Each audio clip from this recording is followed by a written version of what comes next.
Good morning po, Yusek. Comelec urged President Marcos Jr. to declare May 12 as a holiday. May decision na po bang Malacanang tungkol dito? Opo, makakaasa po kayo mamaya po ay ibibigay na po ang proclamation. Ibibigay po namin sa inyo. Today. Opo, in-announce ko na po. Thank you po. Ivan Mayrina, GMA Integrated News. Yusek, bukod sa driver's error, isa sa mga sinisisi sa nangyaring aksidente sa NAIA na ikinamatay ng 2 tao ay ang hinihinalang substandard na bollard na dapat sana napigilan yung SUV at naprotektahan ng mga tao roon. What does the palace have to say about this as well as the implied corruption in government contracts? Opo, nakakalungkot po. May mga nasawi dahil sa di umanong depektibo na bollards na na-install po sa NAIA Terminal 1. At ito po ay na-install sa panahon po ng dating administrasyon at sa panahon po ng ni Transportation Secretary Arthur Tugade. Ngayon po ay pinag-iimbestigahan. Ito po ay July 2019 nung na-install po ang mga ito. Pinag-iimbestigahan na po paano po ang naging procurement pati yung specifications. Yun po ay sa pag-uutos po ng Pangulo at ito po ay tutugunan kaagad-agad ni Secretary Vince Dizon. At pati po ang pag-inspect sa mga bollards at ang mabilisang pagpapalit po dito para sa safety po ng nakakarami. Tristan Nodalo, Newswatch Plus. Good morning, Yusek. Yusek, ngayon po nagsasagawa ng kilos protesta yung iba't ibang grupo po pagdating sa sitwasyon ng prime water. Sabi po ng Kabataan Party List, may mga estudyante daw po na mas gustong mahirap namimili between pagtulog o tubig dahil po sa hirap ng problema sa San Jose del Monte, Bulacan. And may nag-file na rin po ng investigation sa Senate at sa House of Representatives to look into the prime water situation. Sa part po ng Palas, may deadline po bang binigay ang Pangulo para sa result nung ginagawa ring investigasyon ng LUA? Sa ngayon po, nag-iimbestiga na po at titingnan po natin kung kailan po ito matatapos pero dapat po agaran po ito. Hindi po pinagtatagal ang anumang maaaring danasing kahirapan ng taong bayan. So makakaasa po kayo na mabilisang pag-action po dito ng Pangulo. In connection po sa prime water din po was yung si senatorial candidate Camille Villar, and in recent alyansa rally po, hindi na rin po siya nabanggit ni Pangulong Bongbong Marcos. Connected pa rin po ba itong sitwasyon ng prime water doon or nagkakausap pa po ba ang Pangulo at si senatorial candidate Villar? Sa ngayon po, hindi po natin alam kung nagkakausap sila. Hindi po ako, personally, hindi po ako nakaka-attend ng campaign sortie. So, nung sa Cebu, kung hindi siya naka-attend, so most probably at that time, hindi sila nagkausap.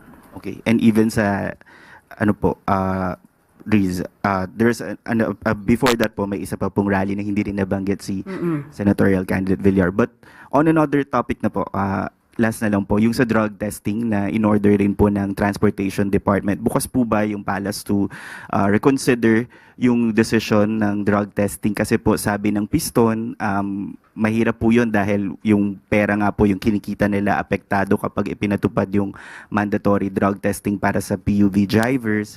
Si former Senator Tito Soto, sabi niya, after more than 24 million drivers were tested, only 0.06% tested positive, and it's simply money-making. Pag-aaralan po kaya ito? Dapat pong pag-aralan kasi ito po ay kailangan din po. Tandaan po natin ang inaalagaan po dito yung safety po ng commuters, ng mga passengers, ng mga tao na gumagamit ng kalsada, including na rin po yung mga drivers. Hindi po ito basta-basta maaaring sabihin na huwag na lang gawin kung ito naman po ay makakasama sa safety. So, pag-aaralan pa rin po ito at huwag naman po agad nating husgahan na ito ay isang money-making device or strategy. Opo. Last question, Alvin Baltazar, Radio Pilipinas. Kasi sa panayam po kay Vice President Sara doon sa Zamboanga, sinabi niya na posible daw yung bentahan ng 20 pesos na bigas. Pero ayaw niyang ibahagi kung paano gagawin yung pagbebenta ng 20 pesos na kada kilo ng bigas. Kasi ayaw niyang tulungan si Pangulong Marcos.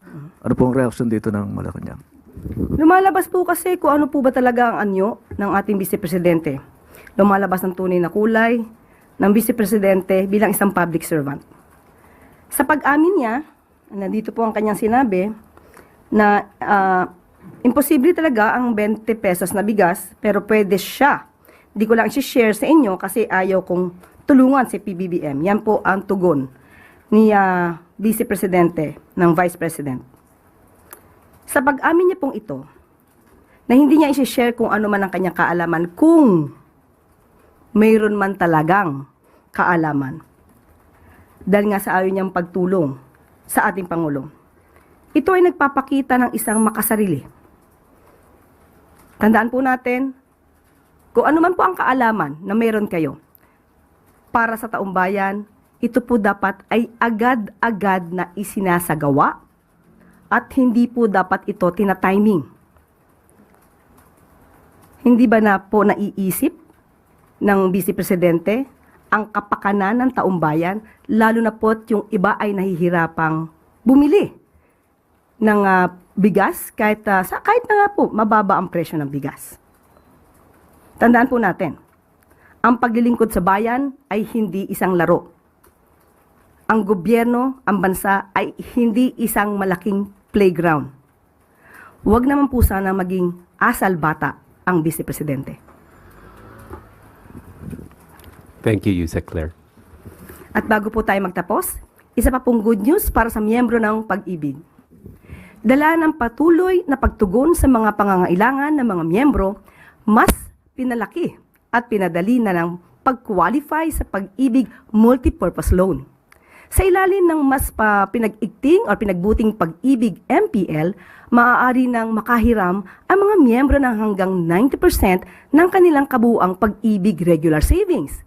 Mas mataas ng 12.5% kumpara sa dating 80%. Para sa mga miyembro, dinagdagan at in-upgrade ang kanilang regular savings, lalo pang tataas ang kanilang loan amount dahil nakabase sa kanilang ipon ang kanilang mahihiram. Sa kabuuan, mas malaki ang maaari matanggap ng mga miyembro mula sa MPL upang lalong makatugon sa kanilang pangangailangan. Ang mga pagbabagong ito, gaya ng mas mataas na halaga at mas mabilis na eligibility ay ipatutupad din sa ibang short-term loan programs ng Pag-ibig tulad ng health and education loan programs at calamity loan. Pinaiksi na rin ang panahon para maging eligible ang mga miyembro sa pag-avail ng loan. Maaari nang mag-loan ang mga aktibong miyembrong may 12 buwang hulog sa Pag-ibig na mas mabilis ito kumpara sa dating requirement na 24 na buwan. Dahil dito, mas maaga ang maka-access ang mga ng pondo ang mas nakakaraming miyembro para sa kanilang mga agarang pangangailangan.